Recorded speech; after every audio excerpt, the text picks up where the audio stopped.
Test. Ladies and gentlemen, boys and girls, welcome to another hard-hitting episode of the Callous Mind live cast with yours truly, Callous Mind. This is episode 30. So before I continue on with today's video, I need to shout out the sponsor of today's video, which is buycustomcoins.com. If you're looking to buy custom challenge coins, medallions, medals, or custom lapel pins, there's no better or smarter place online to purchase them than buycustomcoins.com. It's the most obvious place to buy your first or next custom coins. Alright, so the first story I wanted to get into today was the Cleveland Browns.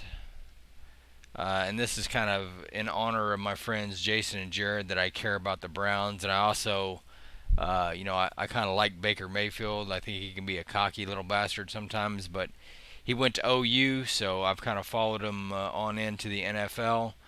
And this story is from April 23rd. Cleveland Browns exercise Baker Mayfield's fifth-year option. The Cleveland Browns have exercised the fifth-year option on the contract for quarterback Baker Mayfield, the team said Friday. The move extends Mayfield's contract in Cleveland through 2022, when he'll make $18.86 million. The team also exercised the fifth-year option on cornerback Denzel Ward, the number 4 overall pick 3 years ago. Both of those players have really done a nice job for us over the first 3 years, General Manager Andrew Berry said Friday. We view both of those guys as young players who continue to ascend. Last season, Mayfield, the number 1 pick in the 2018 NFL Draft, quarterbacked the Browns to their first playoff victory in 26 years. In that 48-37 win over the Steelers, Mayfield passed for 263 yards and 3 touchdowns as the Browns snapped a 17-game losing streak in Pittsburgh during their first playoff appearance since 2002. Mayfield finished last season ranked 10th in the league in QBR with 26 touchdown passes and only 8 interceptions from Week 7 to Week 15. He was actually 3rd in QBR, trailing only last season's MVP Aaron Rodgers and the 2019 MVP Patrick Mahomes. Coming off a season in which he broke an NFL rookie record with 27 touchdown passes, Mayfield struggled at times in 2019 as the Browns finished a disappointing 6-10. But playing for a 4th head coach in his 3rd season, Mayfield thrived under first-time head coach Kevin Stefanski last year. I hope it is significantly better, Stefanski said this week when asked about Mayfield improving with another season in his scheme. He has heard these plays over and over again. We have streamlined concepts, and we have tried to adjust what we do based on his strengths and our players' strengths. I would hope he is much more comfortable from that perspective. That is what time allows you to do, time together. When he took over, Mayfield became Cleveland's 30th starting quarterback since the franchise returned to the league in 1999. Mayfield is also eligible for an extension, which the team could engage him on later this offseason. Alright, the next story up comes from the UFC. I said during last week's Talking Head live cast that I would talk about what was it, UFC 261. So this is me talking about it right here from April 24th. Rose Namajunas wins UFC strawweight title with shocking knockout of Zhang Weili. And oh man, that was a good fight, boy. Nothing like a nice kick to the head that hits you right in the chops and knocks you out cold. Folks, Rose Namajunas has done it again. Less than 4 years after winning the UFC strawweight championship and a shocking knockout of Joanna Jurderjev in New York, Namajunas 10-4 knocked out Zhang Weili with a left head kick just 118 into the opening round on Saturday. The 115-pound title fight co-headlined UFC 261 at ViStar Veterans Memorial Arena in Jacksonville, Florida. I did it again, said Namajunas through tears. I am the best. Namajunas, 28, has essentially grown up in UFC title fights. She fought in the UFC's inaugural strawweight title fight in 2014 at the age of 22 and lost to Carla Esparza. She won the belt against Jaredzic UFC 217 in 2017, then surrendered it to Jessica Andrade in 2019. During that time, she also has openly talked about the pressure of public life and retirement. In beating Zhang, Namajunas has now taken out two of the most dominant strawweights in the history of the sport. Zhang sees a 21-win fight streak snapped going back to 2014. Namajunas, who fights out of Denver, dropped Zhang in the center of the octagon with a head kick that pounced on her with right hammer fist. Zhang appeared to go unconscious from the shots and then immediately disputed the stoppage with referee Keith Peterson. Even after seeing the replay, Zhang, at least initially, said through a translator she believed she was still conscious at the time of the stoppage. I didn't see her moving, Namajunas said. I wasn't sure if she was going to come back from that. A couple of hammer fists, I let go, and she was out. It's a very quick, stunning way for the Chinese strawweight to lose her title, which almost mirrors the way she first captured it. Zhang, 31, took the belt in 2019 by knocking out Andrade in just 42 seconds in Shenzhen, China. It is the 8th knockout by head kick in UFC title fight history. Yeah, I wonder if that time that, I don't know if John Jones knocked DC out with a head kick or just stunned him really bad and kept on wailing, but I remember that in a fight. I don't remember which UFC one it was, but when John Jones kicked DC right in the head like that and really wobbled him, I don't know. I don't know if that counts in this 8th knockout by head kick, but yeah, that was pretty good. If you can see it, I would suggest watching it. And then this right here, I mean, I'm not going to play this video because I don't think it actually has the knockout in it, but this was a vicious knockout in the Usman Masvidal fight. This was also from April 24th, 2021. Kamaru Usman knocks out Jorge Masvidal in second round to retain UFC welterweight title. UFC welterweight champion Kamaru Usman dominated Jorge Masvidal last year over 5 rounds, but Usman wasn't satisfied with that performance. He thought he could do better. Dominated Jorge Masvidal in last year over 5 rounds? I don't know. I think I disagree with you, dude. Maybe you and I saw different fights.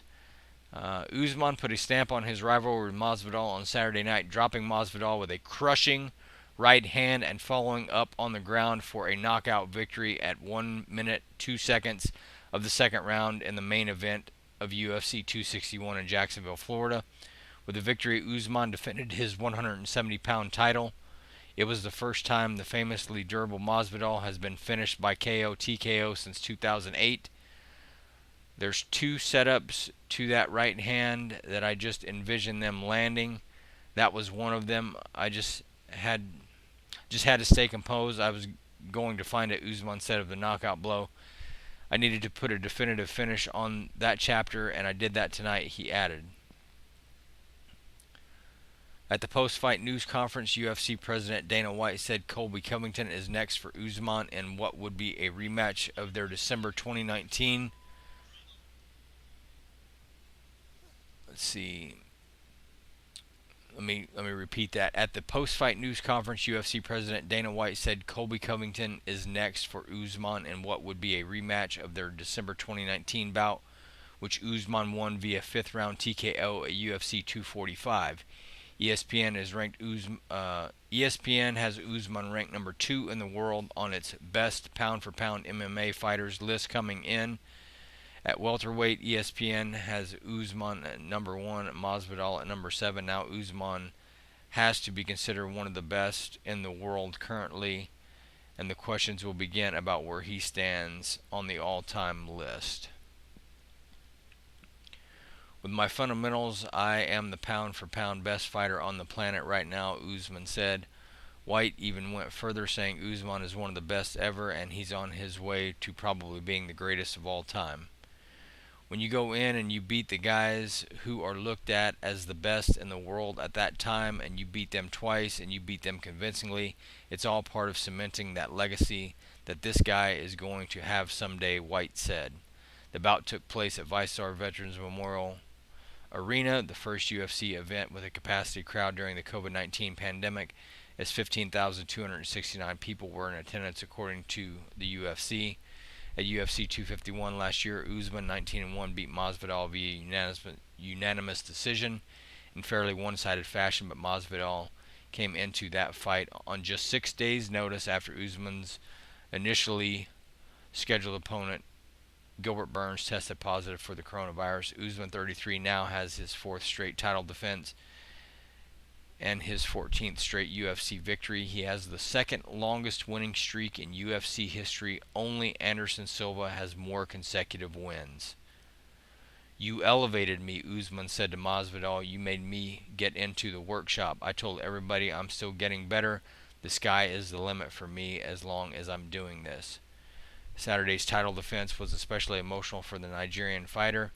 In the octagon after the bout, Usman put his welterweight belt on his father, Muhammad, who got to see Usman fight in the UFC for the first time in person. Muhammad was in jail for nearly 10 years on insurance fraud charges before being released in February 2020. It was amazing, Usman said. My family is finally complete, and to have him experience that, especially in front of a crowd like that, and feel that energy, there's nothing like it. There's absolutely nothing like it. Masvidal, 35-15, is one of the biggest stars on the UFC roster. The Miami native was on a 3-fight winning streak before falling to Usman last year. In 2019, Masvidal knocked out Darren Till, Ben Askren, and Nate Diaz in a span of 8 months to become one of the hottest MMA athletes in the world. The latter was for the mythical BMF title at Madison Square Garden. Masvidal, 36, has been a pro fighter for almost 18 years, but he has just recently become one of the most popular MMA stars in the world. He's got my number, man, Masvidal said of Usman. He beat me fair and square. God bless him, man. So, there you go. Alright, so let me see. I'm going to start getting into the stories here that were not on the thumbnail, as I only have so much room. So, just bear with me 1 second here.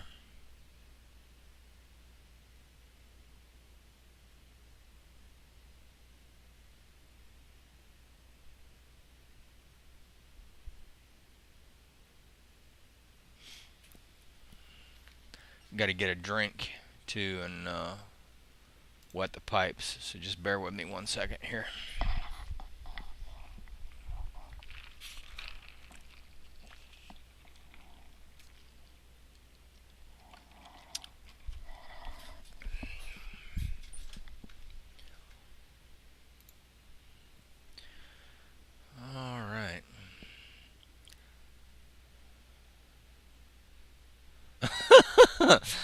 Oh man, Adam's already dogging me. Well, I'll save that for the end, but that's pretty good. Yeah, no doubt about that, brother. No doubt about that.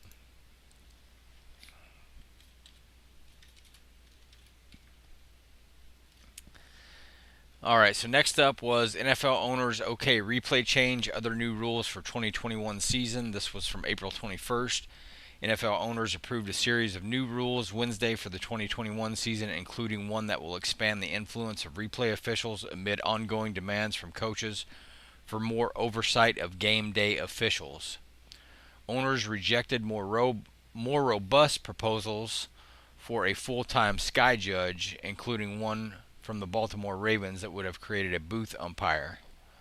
Instead, owners took the more modest step of giving the existing replay officials who sit in the press box of each stadium the authority to consult with referees on certain specific objective aspects of a play when clear and obvious video evidence is present, according to the language of the rule. Replay officials will not be able to throw flags or reverse calls on their own, but they can now offer referees advice based on what they've seen on broadcast replays in the areas of possession, completed or intercepted passes, the location of the ball relative to the boundary or end line, and whether a player is down by contact. Previously, replay officials had been limited to participating in plays that were under review. Coaches will not have to throw challenge flags to prompt that advice, which some replay officials have been giving referees informally for years. Rich McKay, chairman of the NFL Competition Committee, said neither the committee nor owners felt comfortable with adding an additional official with full authority. I think we should try this, McKay said. We have the technology. We have really good technology. It sits in the booth with the replay official, and it sits in New York. I think what we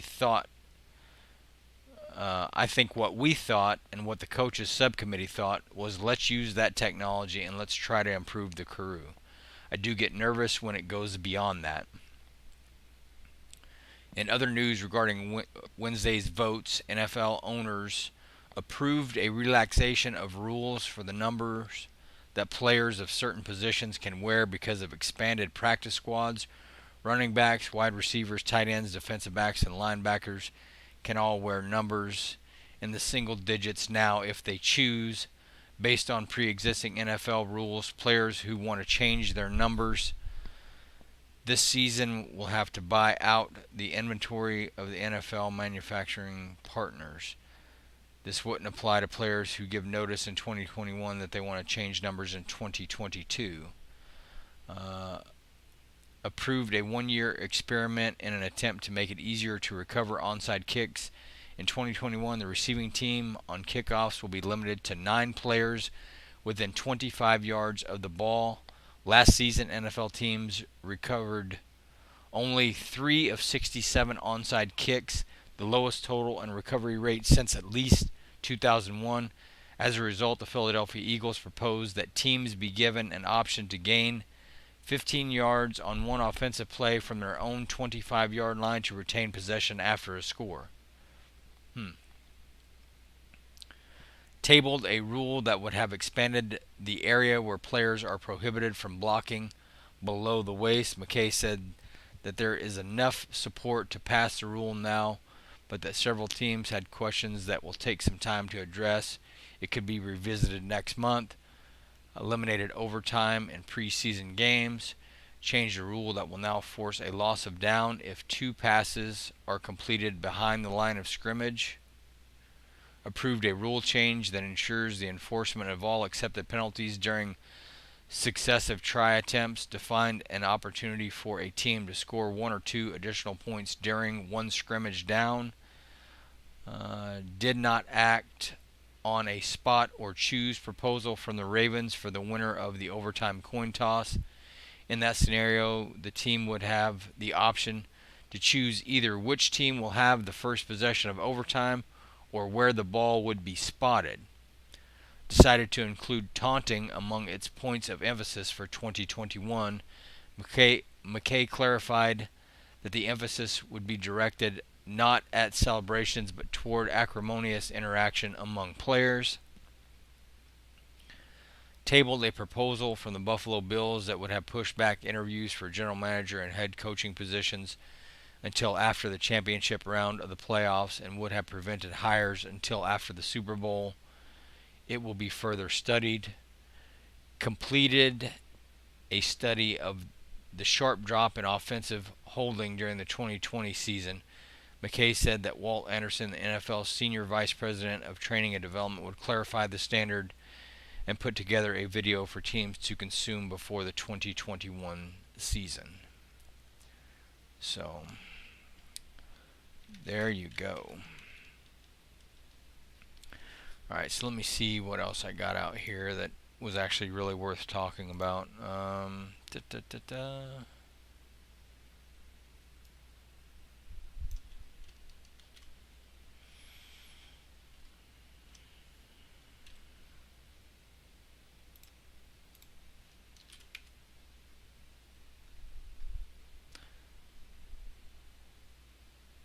some of these things I think I've talked about in previous videos, so I just want to kind of put a bow on some of them if the situation has kind of come to a conclusion. So.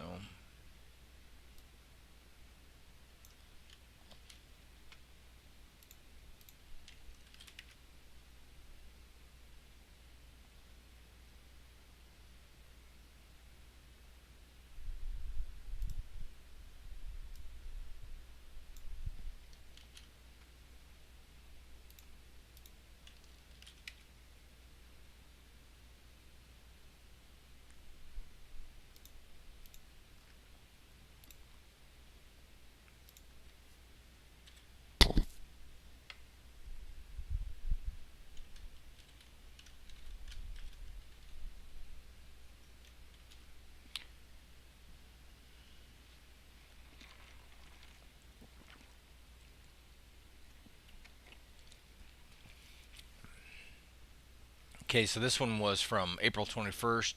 Antonio Brown settles dispute with ex-trainer who accused him of sexual assault.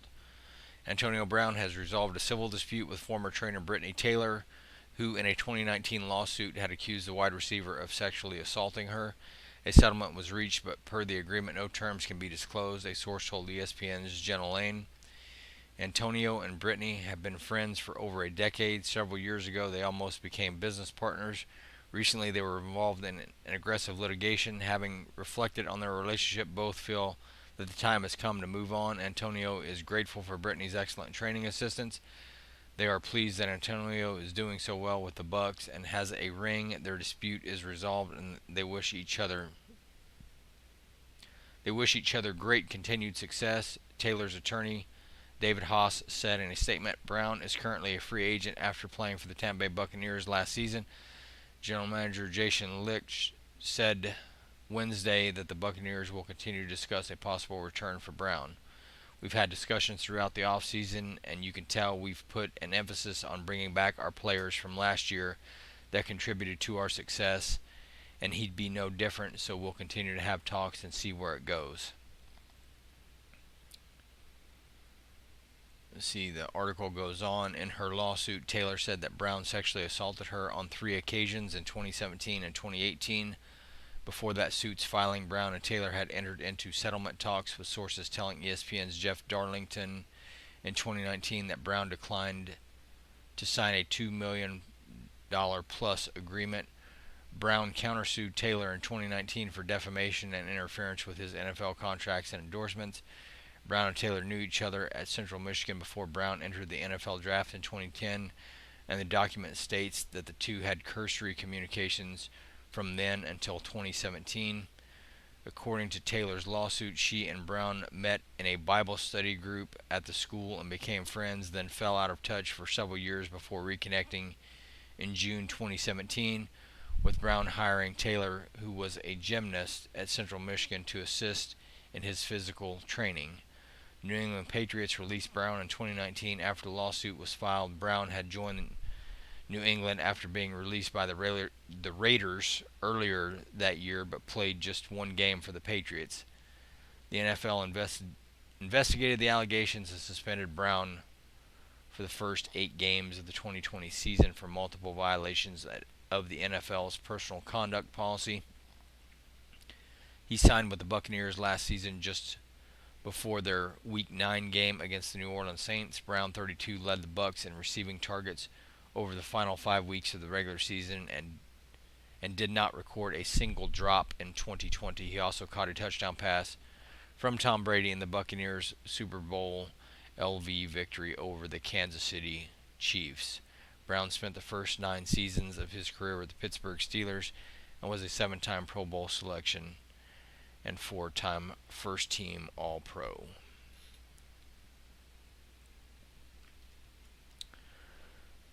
Alright, and I think I'll probably wrap on this story and then we'll review comments, but this was from April 23rd. Pittsburgh Steelers cornerback Justin Layne arrested, faces felony gun charge. Pittsburgh Steelers cornerback Justin Layne was arrested Friday morning. Layne was arrested on suspicion of felony transportation of a firearm inside of a vehicle. according to jail records in Lake County, Ohio. He was also charged with 2 misdemeanors, driving with a suspended license and exceeding speed limits. Layne was booked just after 3 a.m. Friday. Police said they initially stopped Layne for going 89 miles per hour in a 69 mile per hour zone. We are aware of the incident, but still gathering information, the Steelers said in a statement. We will have no further comment at this time. Pittsburgh drafted Layne in the 3rd round of the 2019 draft out of Michigan State. The 23-year-old appeared in 16 games last season and had 22 total tackles. Layne's arrest occurred less than 20 miles northeast of Cleveland, where he went to high school. Layne was granted release on a personal bond. His next court date is scheduled for May 5th, according to court records. You know, I gotta say that nothing good comes from speeding, except you get to where you're going faster. Hopefully, that's the idea. But I gotta say that I've known people personally who have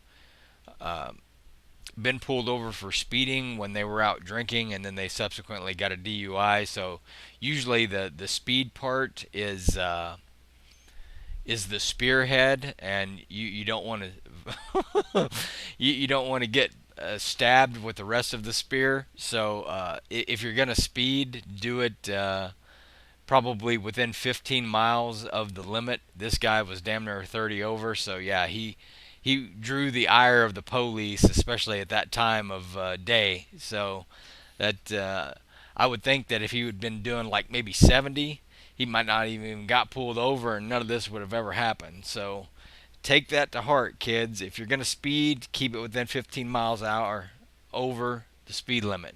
Don't go over 15 plus, okay? Because that's usually when the police frown on you the most. So